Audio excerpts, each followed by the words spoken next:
All right, let's dive deep into quitting smoking today. We've got like a really interesting mix of sources this time. Yeah, we do. Articles from, the big names, places like the NHS and the Mayo Clinic, Mm-hmm. some government stuff too from Australia's Department of Health and the CDC. Right. And this is cool. We're even bringing in some thoughts from Sadhguru, Oh, yeah. the Indian spiritual leader. So we're going beyond just how to quit, right? Totally, yeah. This is about understanding why it's such a beast to beat. Exactly. Why is it so hard? Yeah. We'll look at the benefits you get like right away when you stop. And those cravings everyone talks about. Yeah. Tactics to handle them that don't just rely on white knuckling it. Right, because willpower alone. Yeah. Yeah, exactly. It's not enough. I was kind of blown away by this stat. 70% of smokers actually want to quit. It's wild, isn't it? That's straight from the Huberman Lab podcast. Yeah. And it really hits you with just how much people struggle. Yeah. Like, they know it's bad, right. But they can't kick it. Exactly. Makes you think, what's the missing piece? For sure. If it was just deciding, well, problem solved, right? Right. And Huberman said, cold turkey, that just going for it works for like almost nobody. Yeah, tiny percentage. And even then, a ton of them are smoking again within a year. It's disheartening, isn't it? It really is. So clearly it's not that simple. No. There's got to be more going on. Way more. And a big one. Nicotine itself, that's addictive. Okay, yeah, duh, right. But explain that, like what's happening in our brains. Every puff you take, nicotine's giving your brain a hit of dopamine. Okay, dopamine, that's the feel-good chemical, right? Exactly. So you smoke, you get pleasure, your brain like, do that again. It creates this cycle. So it's not just a nicotine, it's becoming used to that cycle. Exactly. It's the habit on top of the drug. Himish Madan, he's a great explainer. He had this point that really stuck with me. Oh, yeah. Pack-a-day smoker. They're bringing their hand to their mouth like 250 times. Whoa, I never thought of it that way. Repetition. That's tough to break. No kidding. So knowing it's bad, that's not going to cut it. Nope. You need a deeper reason. Why? Your why, WebMD, Madan, the NHS, they're all saying this is key. So it's connecting to, like, your values. Yeah. Madan, he talks about taking responsibility for yourself. And the NHS. They're like, focus on the good stuff. Better health, more money. Being a good example for your kids. I like that. They even say write it down. Your reasons. Yeah, like a reminder of what you're fighting for. When those cravings hit, yeah. Speaking of. Oh boy, those cravings, right? They're going to come. We know that. Willpower can only go so far. So true. And the Mayo Clinic says, forget about just toughing it out. It's not about that. Nope. Cravings, they're like waves. They come up, they peak, and then they go away. Whether you give in or not. Exactly. Most of them, they're only 5 to 10 minutes long. So write it out, not stop it. Yeah, use that time, those 5-10 minutes, for other tactics like distraction. Distraction, what do you mean? Mayo Clinic says call a friend. Madan's got this idea about changing your routine. Okay. So work break instead of smoke break, make some calls. You're breaking the association. You're rewiring your brain. Yep. And both of them, Mayo and Madan, they're big on physical activity. Not like, gotta hit the gym though, right? No. Any movement helps. Take a walk, stretch, even fidgeting. Wow, that's pretty cool. Anything else? Sensory tricks. Gum, healthy snacks, keeps you busy. Okay. Madan's even got this thing where you're like, pretend to smoke. What? Deep breaths, mimicking the motions. Sounds weird, but hey, if it works. Right. Whatever works. But doing this alone, that's tough. So tough. WebMD and Madan, they both say don't try to be a hero. Tell people what you're doing. Yep. Get support. Maybe even professional help. Speaking of, are there medications or anything that can help? Oh, for sure. Nicotine replacement therapy, NRT, things like gum, patches. Right. WebMD, the CDC, they both recommend that. It gives you a controlled dose of nicotine. Eases the cravings. Yep. And the withdrawal. And counseling on top of that. Double whammy. Exactly. You're hitting it from both sides. CDC says using multiple types of NRT is even better. Oh, how so? Like patch for steady relief, gum for those sudden cravings. Makes sense. And get this, Australia, their government actually helps pay for NRT. Wow, that's amazing. They're really invested in people quitting. They are. Now, I came across this thing called bupropion. Bupropion? It's an antidepressant, but it can also help people quit smoking. What? How does that work? Well, it messes with certain chemicals in your brain. Dopamine's one of them. Okay. By keeping those levels more stable, it kind of smooths out the withdrawal. Makes it less rough. Exactly. Huberman said it's got decent success rates, like around 20%. 20%? That's not bad. Not bad, but, it's not a magic bullet. It's got risks, too, like any medication. Right. Talk to your doctor first, obviously. Now, this one, I gotta admit, I was skeptical. Hypnosis. I know, right? Sounds like stage show stuff. Hopeful. But clinical hypnosis, It's not about swinging watches and making you bark like a dog. Thank goodness. It's actually about using your own mind to change things. It's legit. So rewiring your brain, but like intentionally? Right? And there's this Stanford study, Huberman talked about it. One session of hypnosis, and 23% of people quit. Seriously? One session? Yep. And now there's even an app for that. No way. Yeah, it's called Revori. That's pretty wild. It is. And then for a totally different take, there's Sadhguru. Oh yeah? What does he say? He doesn't even call smoking bad. He calls it stupid. Stupid. Yeah, his logic is awesome. We're trying to make cars less smoky, but then we go and make our bodies smoky. It's a good point. I never thought about it like that. Right. It's like, what are we doing? He really wants us to see our bodies as these amazing machines. Yeah, treat them right. Exactly. Okay, so speaking of treating our bodies right, let's talk about the good stuff. What happens when you actually quit? The benefits. Yeah, and the NHS has this whole timeline. It's fascinating. Oh, it is. In just 20 minutes, your heart rate's back to normal. That fast. Yep. And 8 hours later, oxygen levels are improving, carbon monoxide's dropping. Wait, so it starts that quick? Almost instantly. Then 48 hours in, your lungs are cleaning out, your taste and smell come back. Wow, it's like your body's doing a happy dance. It is, and that's just the beginning. We've got even more benefits to cover. Right, but we'll have to save that for the next part of our deep dive. Can't wait. Back again for more on quitting smoking. Before we got to those benefits, we were talking about fasting, which, I gotta say, that connection isn't obvious to me. Yeah, it's not the first thing you think of, right? But there's research popping up looking at how it might actually work. Oh, really? So it's not just some, like, folk remedy thing? No, not at all. That New Way article, they talked about studies showing how fasting actually made people smoke less. Huh. Interesting. So less often. But does it help them quit? That's what's really cool. They're looking at how fasting affects those reward centers in the brain, the parts that make cravings so strong. Okay, so it's not just about willpower then, like actually changing how your brain reacts to the nicotine. Exactly. We were talking before about nicotine and dopamine, that feel-good chemical. Well, fasting seems to help regulate those dopamine levels, making those cravings less intense, easier to deal with. Okay, so I'm trying to picture this. Not eating. How does that mess with a nicotine addiction? Seems totally separate to me. It's all about this thing called autophagy. Autophagy? Yeah, basically it's like your body's spring cleaning. It gets rid of old or damaged cells, kind of recycles stuff. Okay, but what's that got to do with fasting? Guess what triggers autophagy? Fasting. Oh, wait, I see. Right. So when you fast, your body's cleaning up. And part of that is those cells and receptors in your brain that have been affected by the nicotine. Like hitting reset on your brain so it can heal from the smoking damage? Exactly. And the cool thing is, this isn't some weird trick. It's natural. Our bodies are supposed to do this. It's just that with food everywhere all the time, we kind of forget how. Okay, I'm getting on board with this. It's different, right? Not just willpower, but actually helping your body heal itself. That's the idea. And there's a mental aspect, too, that Newly article brought up.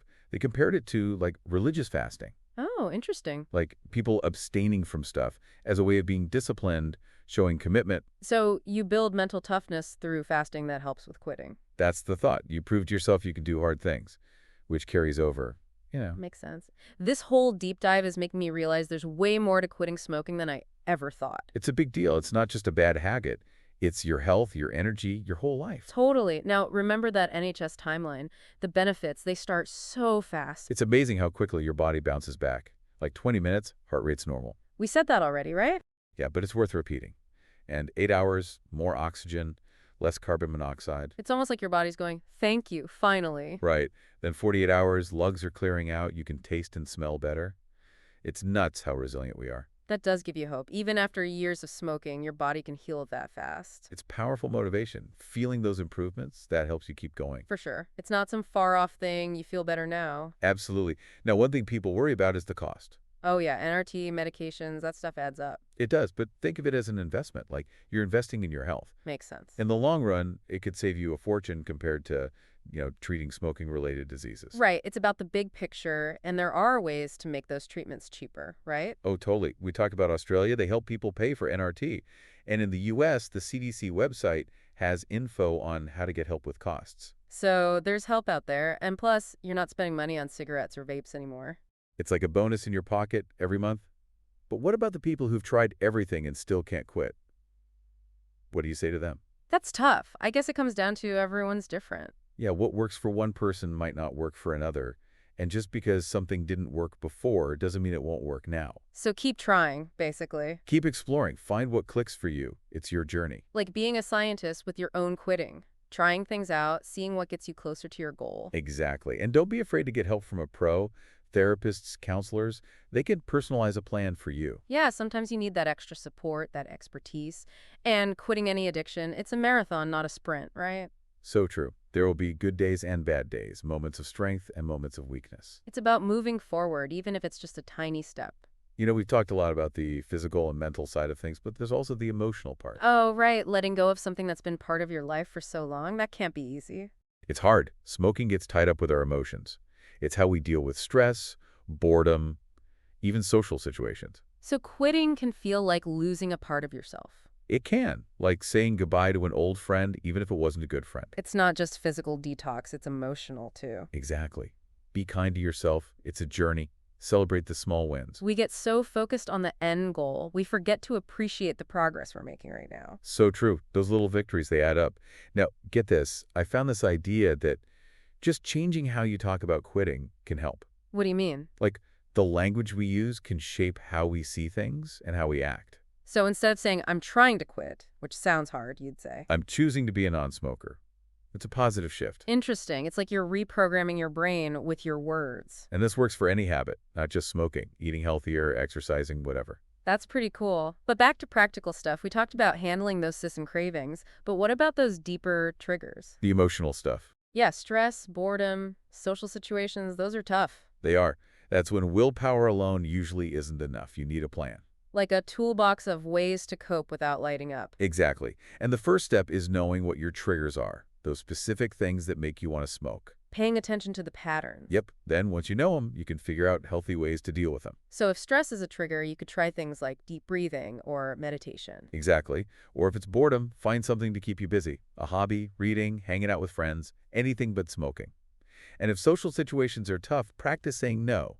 You don't owe anyone an explanation. No thanks, I'm good. That's all you need. Good point. And real friends will respect your decision. They want what's best for you. Exactly. Now, here's something that might sound weird. Don't try to avoid your triggers altogether. Wait, what? Isn't that the whole point? It's good to be aware of them, but constantly trying to avoid them can make things worse. It's like you're scared of them, which makes them even more tempting. So balance awareness with accepting that you might encounter them. Yep. See your triggers as chances to practice those coping skills, to prove to yourself that you can handle them without smoking. It's like facing your fears, right? Building mental strength. And as you get better at handling those situations, you get more confident, your willpower grows, and you start seeing yourself as someone who's in control. It's empowering, isn't it? You go from being afraid to being in charge. And that's what leads to lasting change. Now, we've talked a lot about the individual's role in quitting, but we got to talk about the social side too, like how other people can help or hurt your efforts. Right, we're influenced by the people around us. If you're always hanging out with smokers, it's going to be harder. For sure. So create a supportive environment. Talk to your friends and family, explain what you're doing, ask for their help. Exactly. And maybe find some new social circles where smoking isn't the norm. Join a gym, take a class, volunteer, things like that. And don't forget online communities. There are tons of groups and apps specifically for people quitting smoking. It's about finding people who get it, people who understand the challenges and celebrate the wins with you. Exactly. And remember, you don't have to do this alone. There are resources everywhere. Frontlines, support groups, therapists, they're all there to help. And sometimes support comes from the most unexpected places. A kind of word from a stranger, or even just a smile from someone, can remind you that you're not alone. It's those little moments that make a difference. We've focused a lot on the individual's responsibility, but what about society as a whole? What can we do? That's a great point. We've made progress with anti-smoking campaigns, but we can always do more. More smoke-free spaces, affordable resources, positive messages about quitting. And addressing those bigger issues that lead people to smoke in the first place. Poverty, stress, lack of health care. Absolutely. It's not just about willpower. It's about creating a world where everyone has the chance to be healthy. It's about moving from blame and shame to support and compassion. And that starts with each of us doing our part, whether it's quitting ourselves or speaking up for policies that create a healthier world. This deep dive has been amazing, hasn't it? It really has. The science, the psychology, the personal stories, even the spiritual stuff.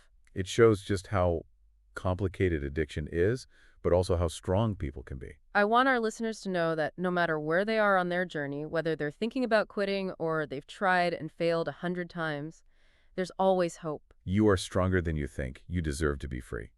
Now, in this last part of our deep dive, we'll look at how quitting smoking can impact your relationships and your overall well-being.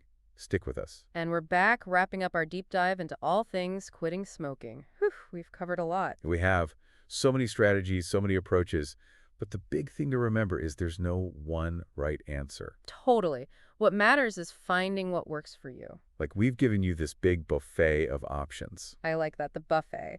So maybe you're the kind of person who likes a more, structured program. Right, like combining NRT with canceling, you've got that support system. Or maybe you're more into the whole mind-body thing. Yeah, hypnosis, meditation, those could be your jam. Or hey, maybe you're ready to go all in on something like fasting. There's so many paths you can take. And the biggest thing, remember, it's a journey. You're not going to be perfect every day. Yeah, for sure. There'll be bumps in the road. Setbacks, slip-ups, it happens. What matters is getting back on track. Each time you don't give in to a craving, each time you make that healthy choice, you're literally changing your brain. You're building that willpower muscle. You're becoming a non-smoker, step by step. Now, we've talked a lot about the physical benefits of quitting, all that good stuff. Right.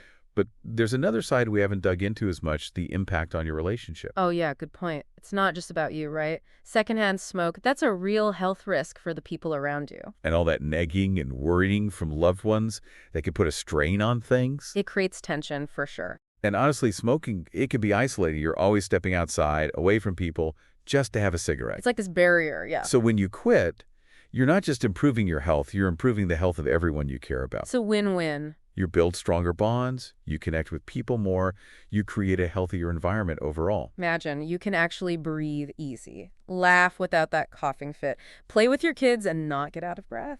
Sit down for a meal and actually taste the food, not just the smoke. And knowing you're not putting your loved ones at risk anymore, that's got to feel amazing. It's a gift to yourself and to everyone around you. So many ways quitting smoking can change your relationships for the better. Now, as we wrap up this whole deep dive, I want to leave you with something to think about. Okay, I'm listening. We've talked about all these different methods for quitting. Right. But what if the most important thing isn't a method at all? What do you mean? What if it's about your mindset? Okay, now you got me curious. What if instead of focusing on what you're giving up, you focus on what you're gaining? So not the cigarette you're missing, but the freedom you're getting, the health, the energy. Exactly. You change the story. It's not about deprivation. It's about abundance. Quitting smoking isn't a punishment, it's a gift you give yourself. It's self-care. It's taking control. And when you see it that way, it's not about willpower and struggle as much. It's about embracing a new way of life. This deep dive has been incredible. I feel like we've gone everywhere. The science, the emotions, even the spiritual side of things. We've covered a lot of ground. But it all comes back to that one simple truth. You can choose freedom. You can break free from addiction and build a better future for yourself. It takes courage, for sure, and commitment. Be kind to yourself along the way, but you don't have to do it alone. There are people out there ready to help every step of the way. We hope this deep dive has given you the knowledge and the inspiration to start your own smoke-free journey. Thanks for being here with us.